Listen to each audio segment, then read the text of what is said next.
You are looking at Julian's pronunciation guide, where we look at how to pronounce better some of the most mispronounced words in the world, like this other curious word. But how do you say what you're looking for today?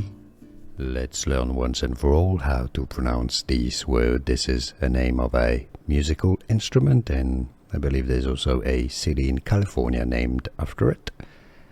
So the Spanish pronunciation, and we'll get to how you can say it in English.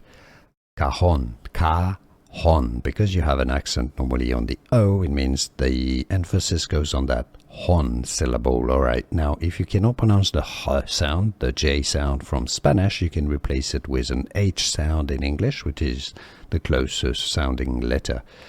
You can say cajon, cajon, cajon, that's your kind of English pronunciation, or cajon, Spanish. Was this any useful? Let me know in the comments. Here are more videos on how to pronounce more confusing words and names too many mispronounced. Like this video if you found it useful. I appreciate your support. I'll see you soon, and thanks for watching.